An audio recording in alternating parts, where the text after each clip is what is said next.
All right, Luca Nation, episode 576. We want to welcome you back to Lucas Tigers and Bronze. And a few things to talk about, man. Uh, right off the bat, I got a few topics, but let me popcorn it to you, Cage. You spent the No, you day in got the a few city. topics. Do it. All right, You, first I things want to hear your first. topics. Forget about me. First I things literally just first. got home. Let's go. First things first. So I'll start here. I'll start very macro because I'm sitting here thinking we're in the NFT space and things are going well, right? And when we have this saying with Cade, when things are going well, you don't really think of them going poorly, and when things go poorly, it's hard to imagine them going well again. So it's a way to keep ourselves grounded, especially with all the ups and downs and trading and all that stuff. It could get in your head. 100%. So 100%. in in sports cards, I wouldn't say things are going poorly, but they're not going particularly well economically for people, right? They're not. But in NFTs, the NFT kind of vibe reminds me a lot of sports cards last year. It had the run up. Cards were setting record prices. The Jordan hit 760,000. People said if you would sell, you're not going to be able to get back in, right? So it was like that FOMO that don't sell your Jordan because you won't be able to get back in.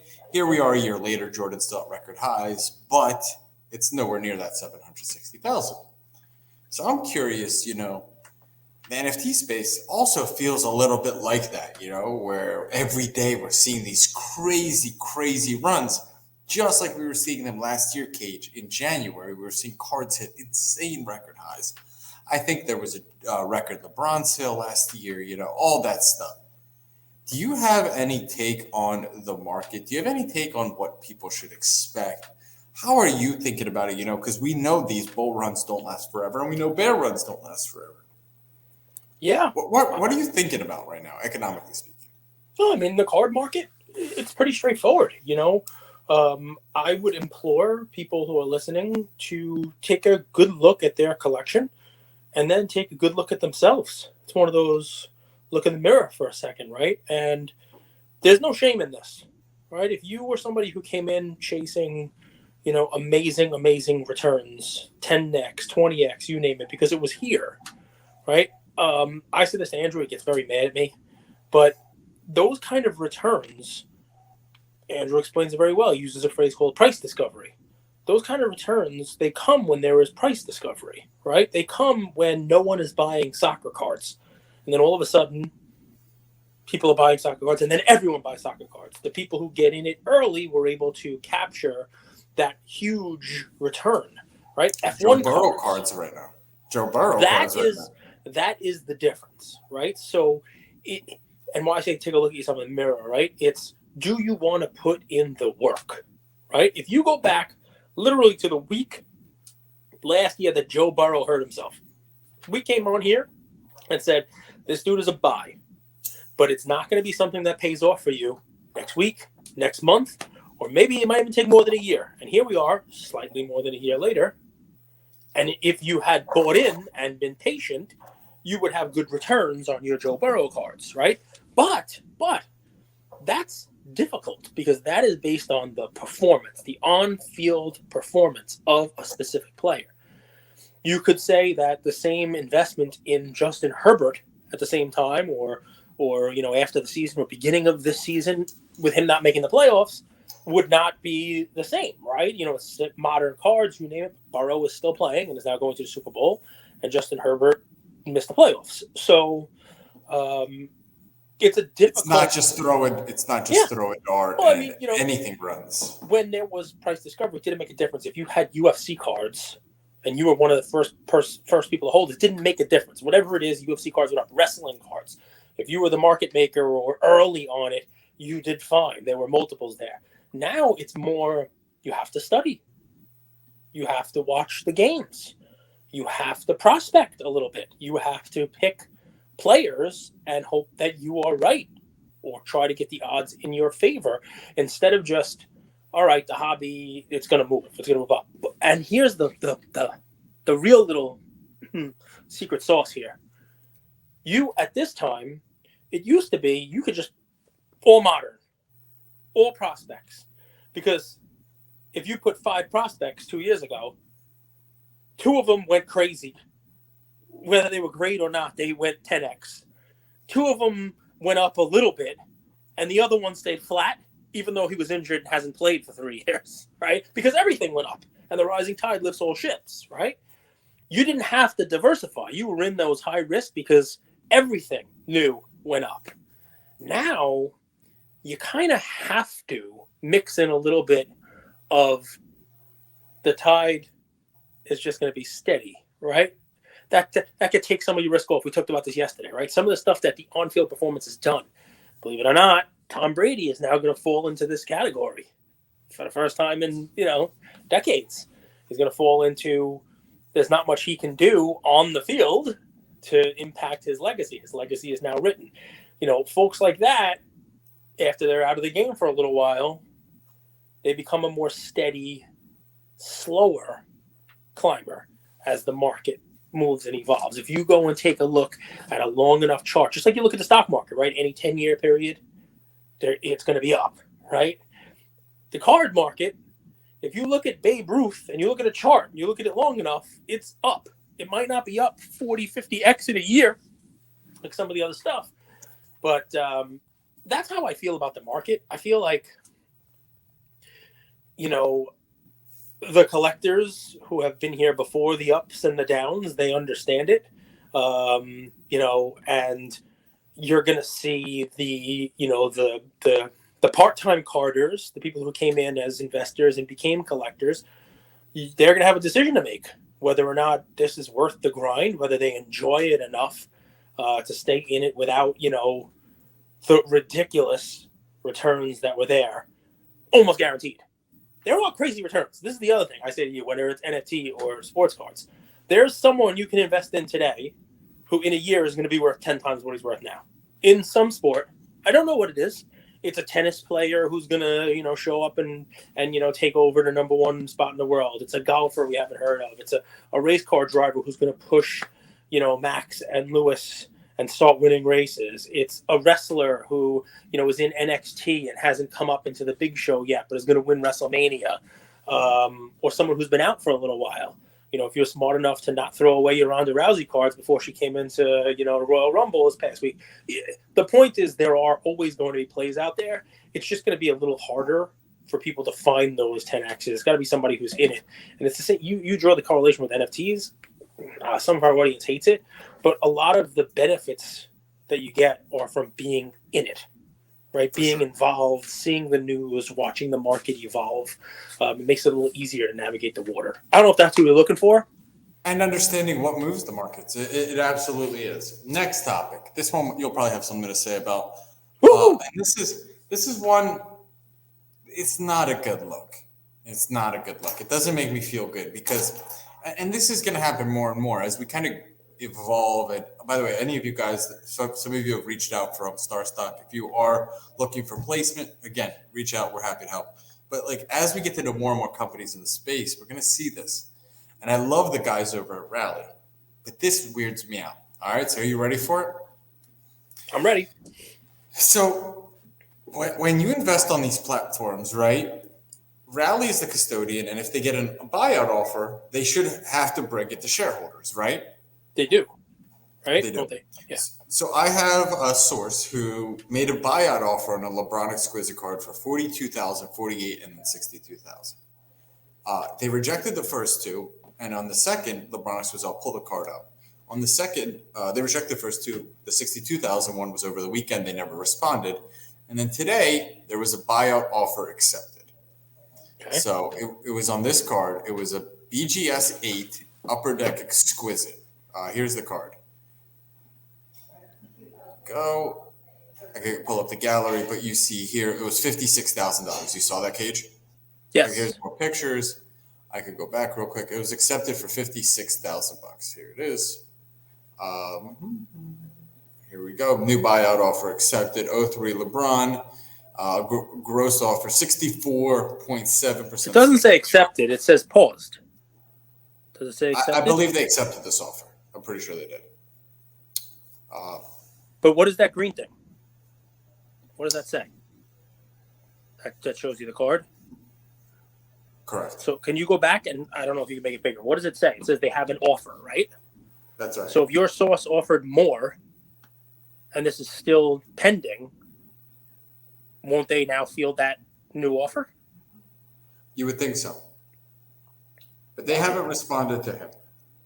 Well, I don't listen. When did this buyout offer come in? This one here that's being reviewed or has been accepted? Because this is what I'm hearing.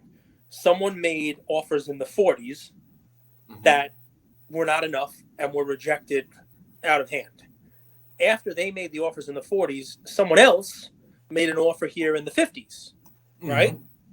And if you're telling me that offer, 56K, was accepted, that offer might have been voted on and accepted before your source's offer came in this weekend in the 60s. 1,000%. So I would need to know the facts, or I'd need to know when was the 56K offer. I'm pretty sure Rally has like a 24-hour voting period. I'm not. Listen, I don't know the details on this. I can look it all up. So I'm checking as we do this as well. But it actually keeps going, Cage. So if you stay with me a little bit here, I'm under the impression this card offer has been accepted. That's at least and maybe it's something to monitor.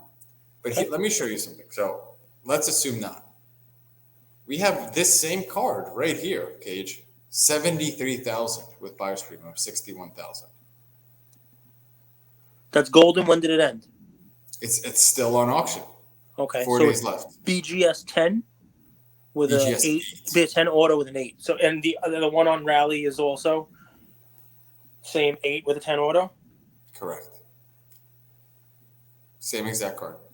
So we are under the impression the guy that reached out to me, he's like, I'm the one that put in a $62,000 offer, and today they're asking their community if they want to accept a $56,000 offer. And I believe, correct me if I'm wrong. He'll correct me if I'm wrong. I believe he was under the impression it was accepted. Saturday announced. So that's that. So what do you think? Do you have any opinions on the fractional sites, volume, any of that, any take you have on it? So this is something that one of our audience members has reached out. He was like, I want to buy this card. I offer them 62,000. I'm outraged that I see a buyout offer for 56,000 where my buyout offer came in Friday for 62,000 more.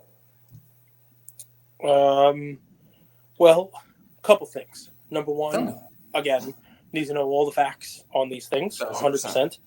And we listen, I'm not, whoever it is who's sending you this stuff, I'm not, crapping on it at all. Trust me, I'm not. If that's the facts, that's the facts. I just don't know whether or not, like, I can see a timeline where this, misunderstanding. Like, if this person made 40s, and then last week there was 56, and 56 was offered and voted on and accepted before 62 came in.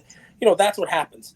As far as like the pricing, we have to be careful when we look at these. The buyout was accepted for 56. And then the other one's on 60 something now, 60 something, right? Because a couple things. Number one, a single auction can be shill. So the person who bought this for 56, they could also bid and not pay on golden. Who knows? Hopefully you don't do that. They can have somebody bid it. Whatever the story is, Ken will come after you, so don't do that. But they can. And then while that's at 70,000, they get their card, and all of a sudden it's like, hey, I'm going to sell this now for 60 something and make their money. The other thing is, price discovery happens all over the place, right? If there are assets that are limited like this and are undervalued, it wouldn't be nuts to think that okay, this can sell for 56 and then also go in an auction for 80. I'll give you a real world example, right? I noticed that in auctions back in late 19, there were a couple of Joe Montana 10s coming out in Golden and PWCC and that kind of stuff, and that none of them had sold in a while, and at auction, and that most of the vintage had run up, but there wasn't a comp on the Montana. So I bought my Montana PSA 10 and buy it now on eBay. I just hit buy it now for $27,000, and that card a month later sold for 70.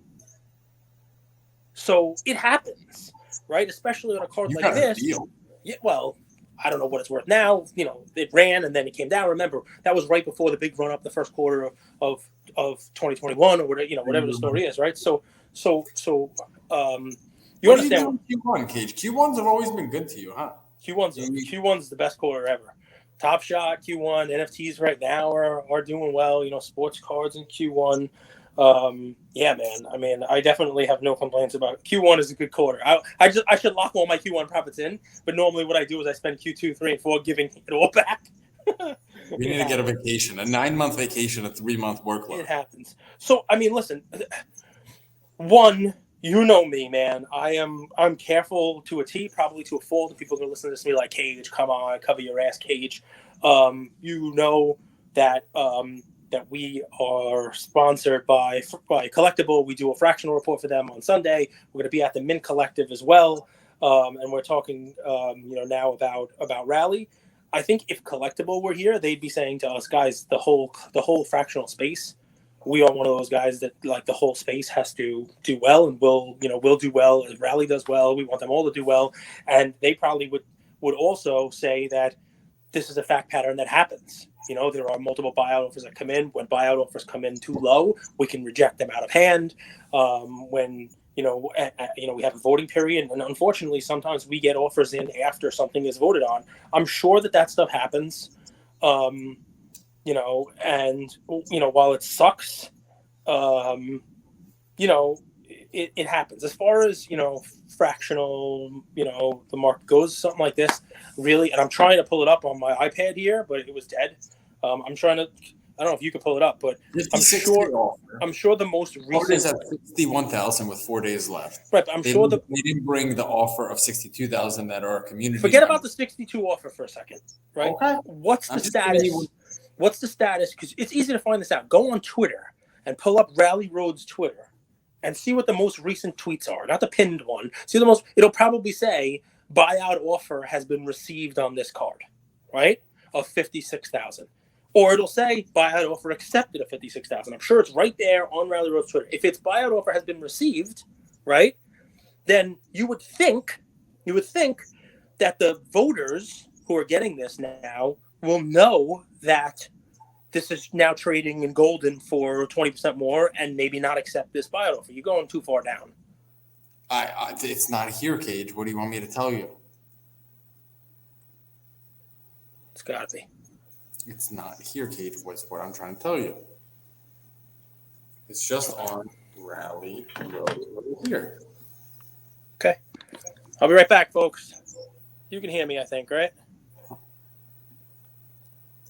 Guys, and I apologize for this. We do not prep for these things, right? We don't prep. I don't know what topic Andrew's giving. I gave you all the information. I don't know what you're going. We want to make sure that that obviously this is fresh. You see my actual take and all that other fun stuff, and we're we're figuring it all out, right? Boop a beep a boo, boop a beep a boo. Wow, they have a lot of stuff going on over on Rally Road. 56K buyout offer. The 03 Exquisite Collection LeBron James rookie card on Rally Road has received a buyout offer of 56,000. It's 3 days ago. So what is it? Monday, maybe? Friday. And it's paused pending investor feedback. So that's the most recent update on the card. But so that's why I was going back. But They didn't even bring the better offer to their people. Okay. So I guess we'll see. Cool. I brought it up. We could table it and see tomorrow or in 3 days or in 6 days, wherever they vote. The shareholders have 48 hours to complete the survey. That's January 29th. So that would be, maybe it's 24 business hours. I don't. Maybe it's 48 business hours. Maybe that was over a weekend.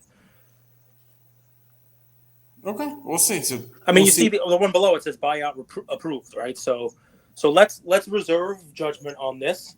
And this is what I'm gonna do. I'm sure you already did this, right? If someone from our community reaches out with something like this, you already messaged Rob Petrozo, right? No. How come? I'll do it. I'll message Rob. I'm gonna do it right now. Guys, we're gonna cut the episode short because I'm gonna go message Rob Petrozo right now. Just kidding. As soon as we're done, I'm calling him. Next topic. Shoot. All right, ready? So people really liked your Jim Brown comment. So Alberto Blandon says, thinking of trading my Bowman Chrome PSA 9 Brady in cash for Jim Brown PSA 7. I mean, the Bowman Chrome Brady has had one heck of a run, and it's starting to kind of come down a little bit. So I don't even think that's a horrible idea. I really don't. And here's why, right? Jim Brown is sort of semi-cardboard relevant, you know? But let me ask you something. Besides Drake, you don't have a lot of people going nuts over Peyton Manning's cards. Besides no one I really know. You have anybody going nuts over Drew Brees' cards? These guys just retired, right? And while they have fans who collected them because they are recent players, you didn't hear anything this year about Drew Brees' cards. You didn't hear very much about Peyton Manning. Now game use memorabilia and that kind of stuff, sure. And Manning and Brees are both on TV. You know, they do ESPN show. You know, Brees does the games. You know, they've remained relevant, but they still are not. I don't hear, and it used to be there were more people going after Brees and Manning while they were playing. I believe that over the coming years, while Brady is the GOAT and his cards will always be great, I believe there will potentially be a little bit of a pullback in his prices because he's capped, right? There's no more MVP. There's no more swan song. He's done enough. He doesn't have to do anything else. But while someone's playing, there's always a little bit of upside potential baked into the price. Always. You know, up till 2 weeks ago, he could have been in a Super Bowl again. You know what I mean? And you start to see the cards kind of move a little bit. I'm not talking about his you know, out of 100, 8.5, 10, you know, contenders auto that you may not get another chance to buy. You know, and every time it comes up, it seems to go for more money in good condition. That's a different story, right? I don't know if you're going to see one of those, you know, at a bargain. But the Bowman Chrome, especially in a PSA 9, it's not exactly, you know, the rarest card in the world. I think you'll be able to have opportunities to buy those. And yeah, I mean, I like trading in a little bit of something that has run for the last year for some vintage that's going to be slow and steady. And maybe some of the rest of the money, you can put it to something else. A new young quarterback. You know, something like that. There's my three. There's my three. What's interesting to you, Cage? What are you doing tonight? That's your three. My topic for you, and I'm curious what you think about this. Right? It's what do you think about the card release schedule and its impact on? NFL. No, NFL, NBA. I mean, I'm going to go more NBA because my play has a lot to do with this, and I want to talk about this. Right? In addition to the market kind of evolving, right? In addition to the market evolving, it used to have you buy base, you grade it with PSA, you do all this fun stuff. You know, you can make your multiples that way, and things were going up. In addition to that, not too long ago, you know, you were able to buy an investment level card of your guy, not just in season, but when the season started, right? Now, Hoops released last week, they're 30-something games into the season. That's the first release of the year with their pro jerseys on. The same week, well, a week later, Flawless comes out from the prior we're almost at the All-Star break as Flawless is being released for the prior year's rookie class. That's absurd, right? And it's only getting worse. I'm taking a picture of you because you're frozen with your eyes. You look like a devil right now. The YouTube is going to be hilarious on this. I'm good. So here, Cage. I'm right here. I'm moving. If you wanted to invest in, how about this year's quarterback class? We could do football. We could do basketball. I know. What if you wanted to buy, you know, Mac Jones early in the year? You were stuck. You were right. He had a great year. You were stuck buying the Donruss card. You were stuck buying, you know, the paper stuff, and the graded ones were like here, and of course they've all come down, right? Even if you called the right guy, it didn't make a difference because you're not able to buy the right card.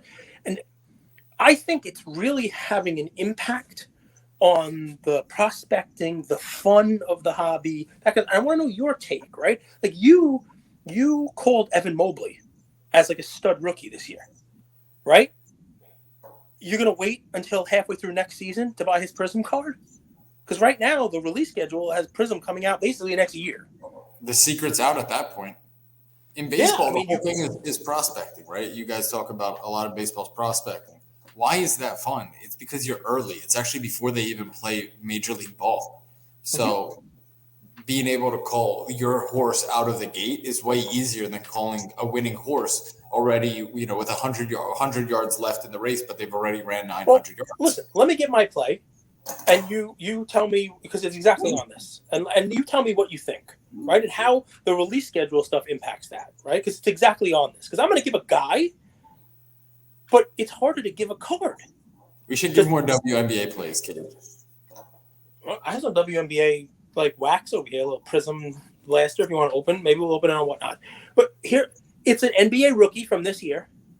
All right, and you can have everything right here, guys. You can explain why he's good.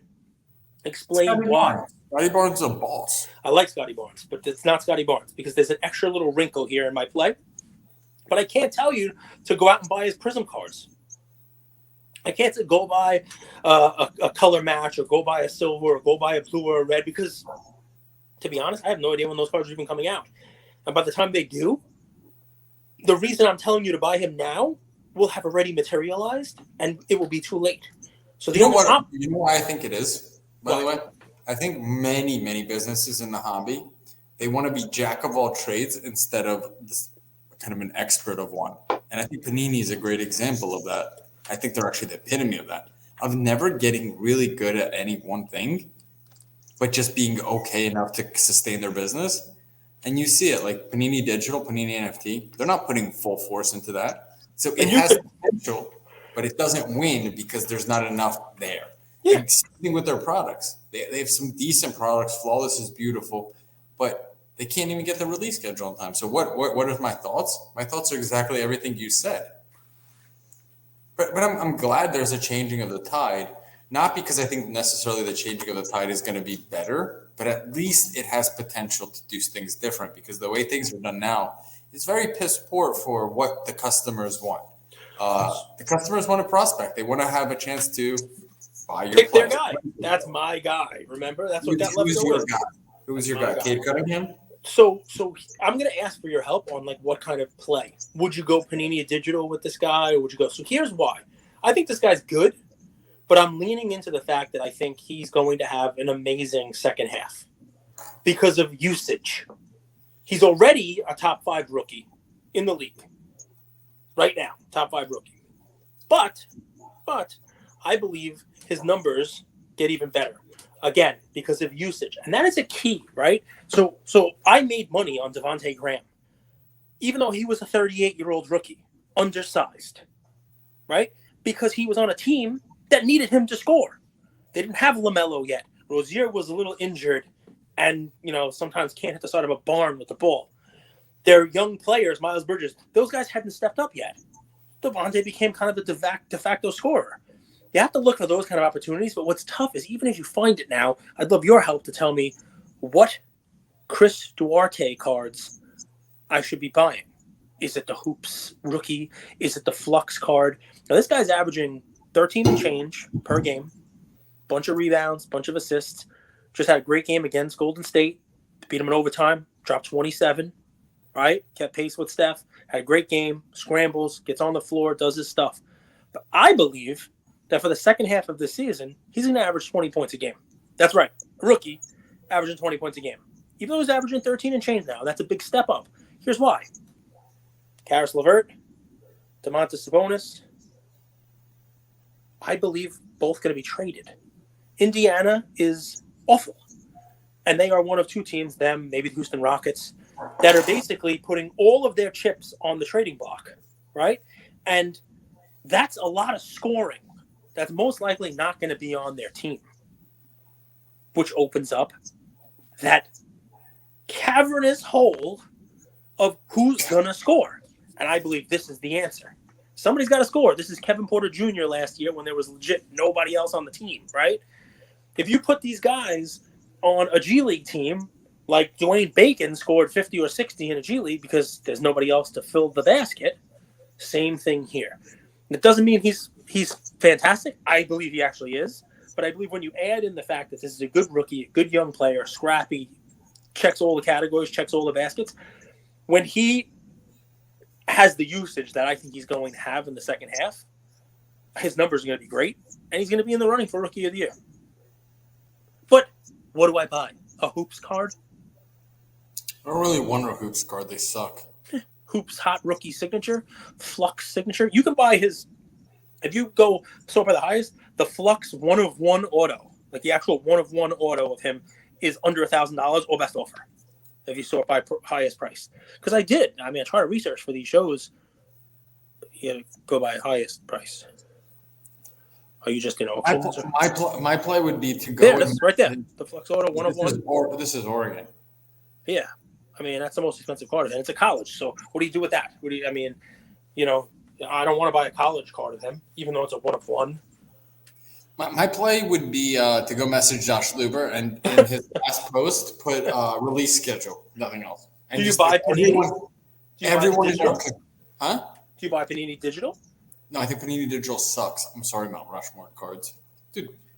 I apologize. I'm a little bit like today, so I'm a little bit sticky. So guys, I apologize in advance. But no, dude, I don't think they do a good job with their company. I really don't. And with Panini Digital, this is tough because you're kind of going in and out. Am I really? There you go. Yeah. So, How is that possible? Now I'm going to take a picture of you again. It's awesome. I'm going to send it to you later. What could possibly not be? I don't know, but how was that possible? I don't know, man. But it's okay. We carry on. We power through. But this is you're frozen again. This is part of the point, right? This is part of the whole drama here. Where am I supposed to invest? You can pick a guy. You can have a sound investment strategy. And say, all right, this guy's going to get additional usage. There's going to be a wide open hole for him to just basically put up crazy numbers as a rookie. But what do you do with that information when there's no cards to invest in? By the time Flawless comes out next year, I think you demand change. I think you message the company and you. I think that collectively on Instagram and in these communities, we have a little bit too much of us fighting within each other versus collectively holding companies accountable. Like, I think this is probably a culmination of things that Panini has dropped the ball over the years that people have let them get away with. And now it's not like last year the release was, Prism release of the guys was in September, and now it's in March. This has probably happened over time. So I think a little bit of us is we need to vote with our dollars and hold companies accountable. I mean, that makes sense. I think it's bad business. I don't know any other way to put it. My play is way better because you don't have to wait for the release. I love it. No, I don't buy Chris Duarte. I don't buy hoops, and I definitely don't buy Panini and NFT cards. But if you did, it's probably $1, $2. So if that's your move, I don't hate it. I don't think it's a terrible move at all. When I'm done with something, I'm really done with it. And I don't when I was done with Top Shot, I'm done with Top Shot. Panini Digital, same thing. I don't think either of the companies did it well from investment standpoint. Okay. I would probably pick Top Shot over Panini Digital, though, if you were to ask me. Okay. All right. What do you got? What do you mean what I got? You said your play is better than mine. I want to hear what your play is. Way better. So episode, let me tell you guys, this was maybe 6 weeks ago. Are you going back to the Rafael Nadal play? First, I'm going to tell you guys about why I'm the greatest, and then I'm going to give you my play so you listen to me more. He's frozen again. I'm not frozen. I'm right here. I'm not frozen. Stop saying I'm frozen. You saying I'm frozen makes me frozen. I'm not frozen. Yeah, you're back. Episode 541, the 41-minute mark. No, you were a black screen with a spinny thing, and now your face is frozen. Now you're back. You're back. But you're doing good. Episode okay. 541. Mexico. Episode it is what 541. 541. Episode 541, 41-minute mark. I talk about Rafa Nadal, his legacy being cemented as one of the greats. Am I really that bad, Cage? Is my audio? No, you're good now. Okay. Episode 541, 41-minute mark. How Nadal is cemented as one of the greats of tennis. Top 3, top 1, whatever. And he's still playing, adding to his legacy. And this card was $500, $600, $700 then. Now there's one ending on auction, $1,800, $1,900. I don't know where it'll close. I believe the exact same thing is going to happen with Roger Federer. Same exact thing. And you could go to the well with the same play. So let me show you. I think this card might go up in value even without him having to play. So let's go right here. Roger Federer. Here's his cards. Here's that insane boom that he had.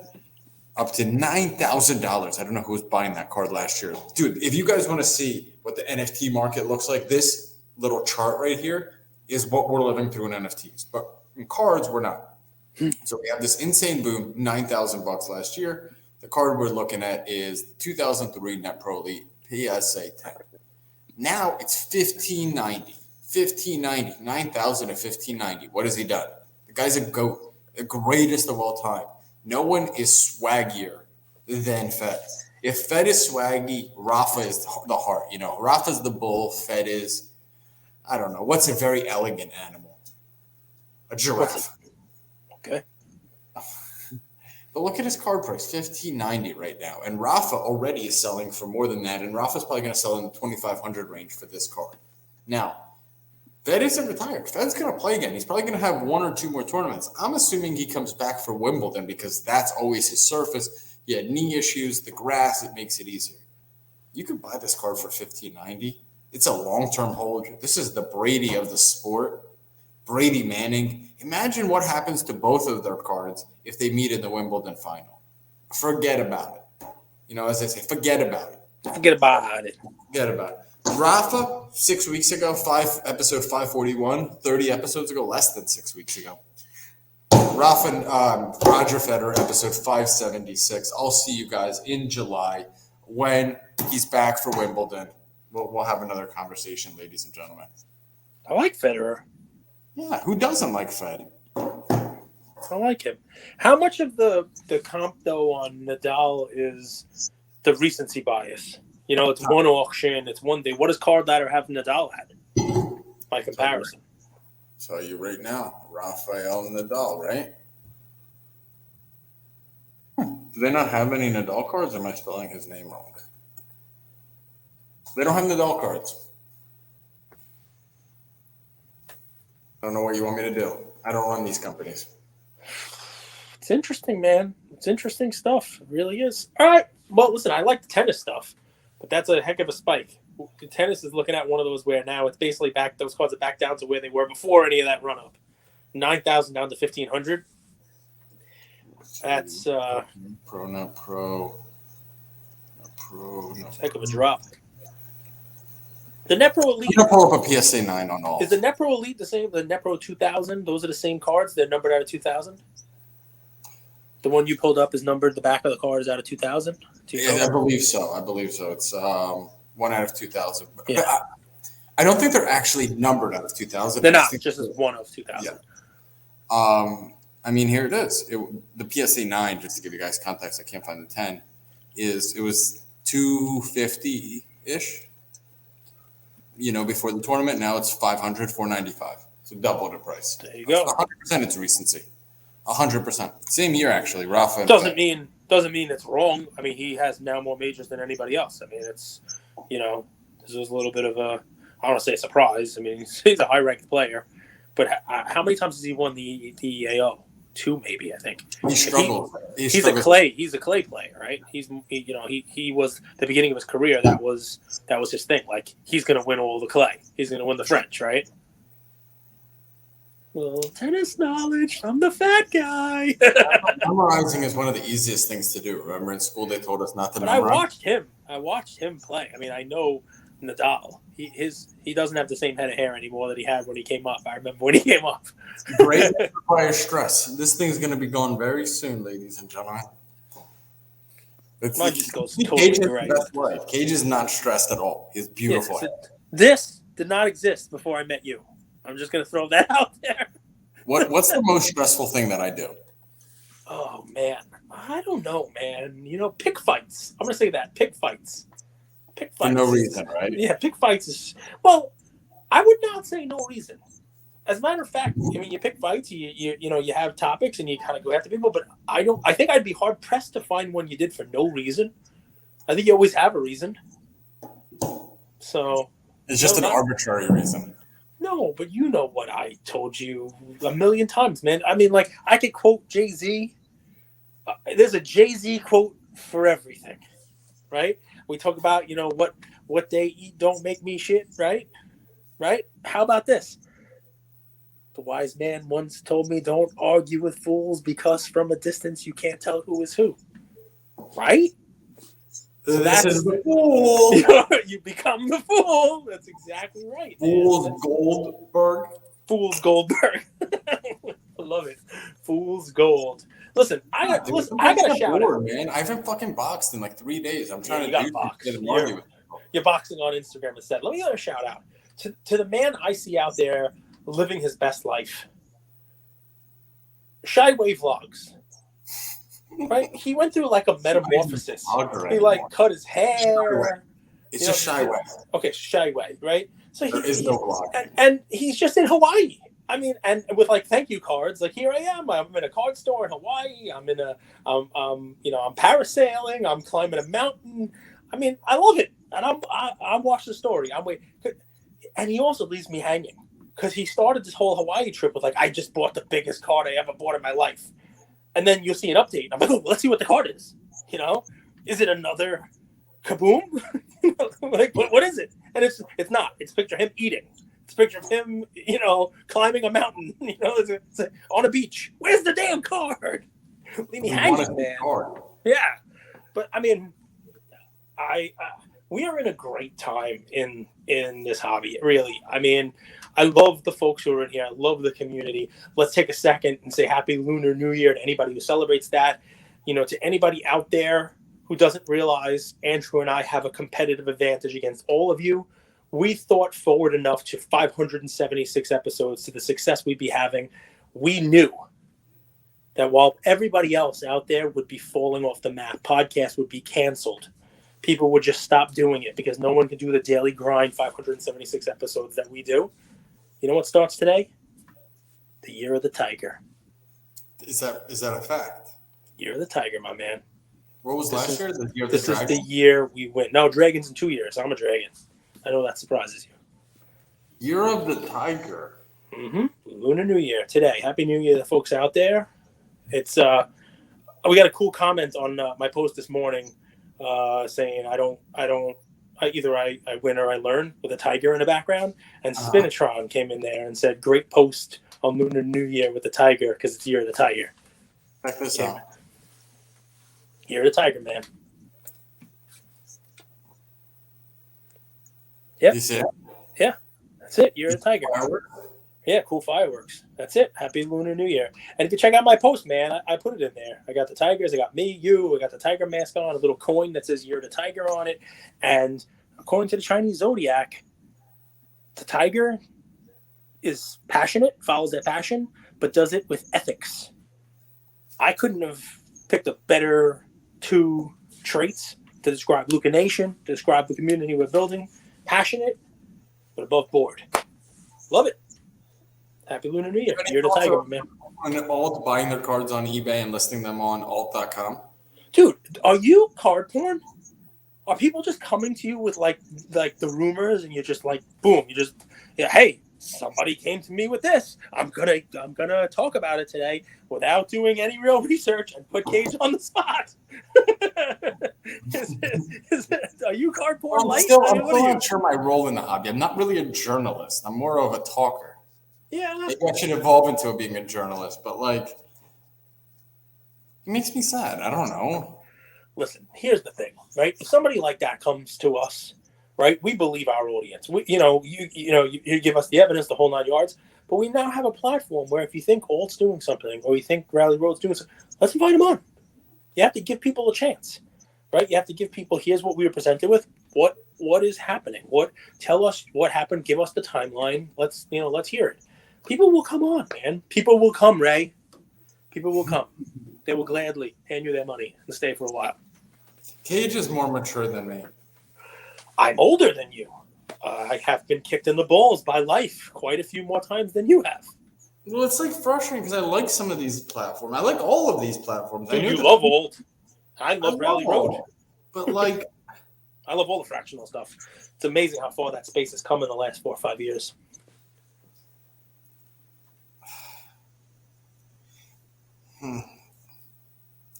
The gist of the story, facts, Where's the story coming from? facts or fiction, is Alt buys cards off of eBay, Okay. list them on their platform, Okay. and then one of the cards, I think, or two, were some of them were Fleer BMGs. I think one was Lewis Hamilton. Were bought by Alex Ohanian. Okay. Ohanian. Yeah. Serena Williams' husband. Yes. So, is there a conflict of interest? Alexis is an investor in Alt. Alt used investor funds to buy this card off of eBay, relisted it, then he comes in and buys it on Alt. I don't know, man. That's why I bring it up here, because the older I get, the more murky things get. I don't know. He's an investor. I mean, that dude's an investor in literally everything. We gotta not look. Opportunity for a lot of conflicts of interest is all I'm saying. Call me Crazy Joe, but my name's not Joe. They used to call me Crazy Joe. Now they call me Batman.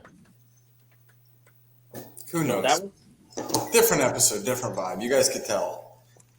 Listen, man. I mean, I like giving plays. Your play is awesome, because I think most people would say that Federer is probably a tick above Nadal. And if you could buy the Federer cards now for what looks like less than the same card that Nadal's selling for because of recency, yeah, I think you've identified an arbitrage there. I think you've identified a good play. Mine, it was more to point out a flaw in the market, and you nailed it. You can pick the right guy. You can have the right instincts. But what the hell do you do with it? My loyalty cage is to like our audience. Like I want to do right by our audience. I want to make them money. That's why when I have a Rafa play and it was $600 and it's 2,000 plus now, I get fucking pumped. I love it. When I give an NFT pick or to anybody, my buddies, and they make money, it feels good.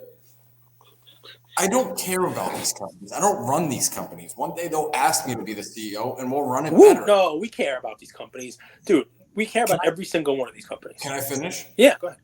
But I want to help make our audience money because I know money changes your life. Winning is more fun than fun is fun.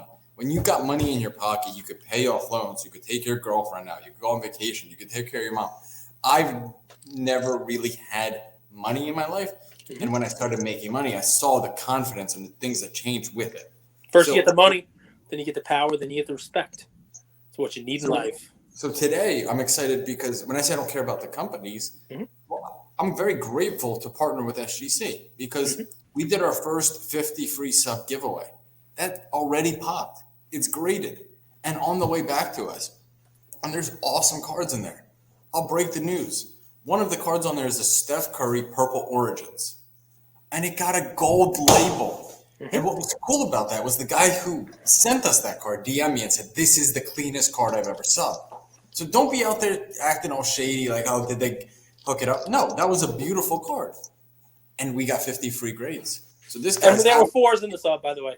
Just so you know, there's the 4s, 5s. Yeah. It wasn't just gold labels. It was 4s, 5s. No, this guy great. This guy looked over his card. He was like, this is a gorgeous card. So we knew it had a shot at a gold label. He DM'd. But now this guy's out of pocket nothing. Got his cards back in a month. That's cool, man. A gorgeous card hits the market. Gorgeous card hits the market. He's able to make money. SGC's happy. We're happy. I like that stuff. I like helping our community out. That's what I lean into. And as much as I, alter, rally, I don't have loyalty to them. I want them to take care of their customers the way that we do. And if I'm wrong, I'll always admit I'm wrong and I maybe jump to conclusions early. But I do also want to bring these things up because I do have a platform. I'm not out there doing gotcha politics. I'm just raising concerns that other people have. Listen, I'm with you. I want to talk to Rally also. I want to talk to all these folks. I love what you're doing. I went dark for a second because you were no, because and no one's accusing or canceling them. We do it in a respectful manner. Yeah. No, I mean, listen, you are pointing out something that somebody brought to you, and that's fine. There's absolutely nothing wrong with that. I'd like to get to the bottom of it because I think that's kind of what we do. And on that particular issue, let's leave it as to be continued, guys. And the fun part about that is, like when I used to watch Batman as a kid, and they left a cliffhanger. You know, the bat boat was about to crash into something, or the Batmobile was about to crash into something. God bless. They would say, they'd say, tune in tomorrow for the exciting conclusion. Same bat channel, same bat time. So, guys, you know, with us, we'll be here tomorrow, and tomorrow is tomorrow. So we will, as soon as we get any additional information, we'll 100% fill you in and complete the story, close the loop on this, as they say. Fun one today, man. I like when you got a little bit of piss and vinegar in you. I want to move to Miami. I'm sick of Mexico or Tampa. I mean, Recruit me. You're going to pay. You have 3 weeks to pitch me to come to your city. You're going to pay. My DMs are open. As much for 1 month in Miami as you pay for 1 year in Mexico. I'm not sure that that's true. People think it's cheap to live in Tulum. We pay $2,500 for a 2-bedroom kind of. It's not like a luxury, but it's a newer apartment. It's not cheap here. It's overpriced. I mean, whatever. I don't think you're getting a fancy 2-bedroom, on the beach in Miami for $2,000 though. Well, I'm making a little moves, and if I have to, do a little bit of this in the NFT space and sell a little bit of that, and Frank, you need me to go? I go on this. I hit the streets for you. I make $1 million here, $1 million there. We get to $5 million. Quick. You know what that's from? What's that? Oh, you're making moves. You're making moves on the side now. It's casino. No. I did a horrible version of Al Pacino's horrible accent. That was Scarface. Have you ever seen Scarface? I have seen Scarface, but the movie is so hard to remember scenes because there's so many gunshots. It like rings in your head. You kind of, you know what I mean? Yeah. It's so violent that you forget everything and you just remember the blood and the violence. The one scene where he's smoking a cigar in that fat ass tub is kind of cool. Oh, the pelican! Look at the pelican! Yeah. I never enjoyed smoking in a bathtub though because you get very hot. It's wildly uncomfortable. Yeah. Why are you smoking in a bathtub? You ever had your lady friend or your girlfriend that you have, like on a vacation and you like in Vegas, you have those tubs and you're like, yo, let's have some fun? Never? And get in the bathtub and smoke. That's not what I would call fun. Bro, what? You listen to music, you light some candles. You lay there in your own filth, smoking and ashing on each other. Look, no way. I don't think I'm that dirty. Like, I don't know. Well, then, poor girl in the bathtub with you if you're not that dirty. Missing an opportunity. All right, Luca Nation, we love you.